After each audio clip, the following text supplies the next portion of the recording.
It was a warm Louisiana morning when Elizabeth Stone, retired Navy SEAL, decorated combat nurse, pulled into the parking lot of Bravehearts High School. Her deep Navy uniform was perfectly pressed, the SEAL insignia on one shoulder, her nurse's badge on the other. She wasn't there for recognition. She wasn't there for honor. She was there for one reason, to see her son Pascal graduate as valedictorian. After years of missed birthdays, lonely nights and whispered calls from war zones, she had sworn nothing would keep her from this day. Inside the gymnasium, families packed the folding chairs. Blue and gold banners hung from the rafters, and the air buzzed with laughter, camera clicks, and shuffling feet. Elizabeth showed her VIP pass, was waved into the front row, and sat with calm, quiet dignity. But whispers started. Who is she? Is she a nurse? Why is she sitting here? She ignored them. She'd fought in places noisier than this.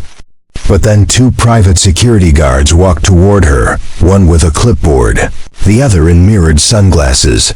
This section's reserved, one said. I know, she replied evenly. I belong here. They examined her pass with suspicion. You're saying you're Pascal Stone's mother?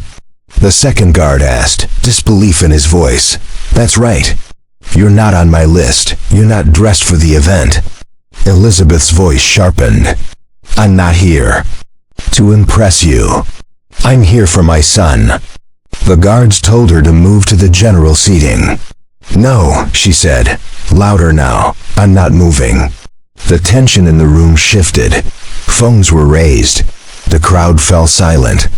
And then, it happened. From every corner of the gym, 10 men stood. They moved forward without a word. Broad-shouldered, disciplined, precise. Navy SEALs men Elizabeth had once saved. Sergeant Ortiz, who'd flatlined until she brought him back. Lieutenant Marsh, whose bleeding she'd stopped under enemy fire. Private Walker, whose burns she treated with her own hands. They stood behind her like a living wall. The guards froze. You still need me to move? Elizabeth asked calmly. No one said a word. Moments later, the principal's voice filled the PA. Ladies and gentlemen, please welcome our valedictorian, Pascal Stone. The crowd erupted, but over the noise came another sound, the slow, thunderous clapping of 10 men. A military cadence, unified, deliberate. Pascal appeared on stage, tall and composed. But his eyes found her, found the 10 men behind her. And for a moment, the world shrank to just mother and son. When he received his diploma, he didn't raise it for the cameras. He turned, bowed low to her, a salute without words. And in that bow, the crowd saw not just a graduate, but the son of a quiet warrior. Later, under the old oak tree in the parking lot, Pascal approached her. The crowd's chaos faded to a muffled hum. He hugged her hard, the kind of hug that says, I finally see you. You didn't just show up, Mom. He whispered. You stood still when everyone wanted you to move. Her voice was soft. Strength isn't about volume. It's about knowing when to stay grounded. Around them, even strangers stood in quiet respect. The 10 SEALs stayed at a distance, watchful as sentinels. That night, in their living room, Pascal paged through an old photo album. Pictures of her in dusty tents, hands deep in combat medicine, sandstorms swallowing the background. You never showed me these, he said.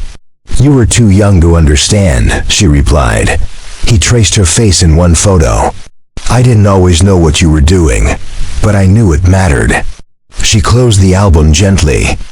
The world forgets medals, but people remember who stood for them. Pascal looked at her differently now. Not just as his mother, as a soldier, a protector, a leader. I didn't just graduate today, he said quietly. No, she agreed. You inherited something. Now carry it well. The next morning, Elizabeth stood on her porch, coffee in hand. The crunch of tires on gravel made her turn. A black SUV pulled up. 10 men stepped out. No uniforms, no medals, just the weight of gratitude in their eyes. They stood in a line at the base of her porch. And then, all at once, they saluted. She set down her mug and returned the salute, slow and steady.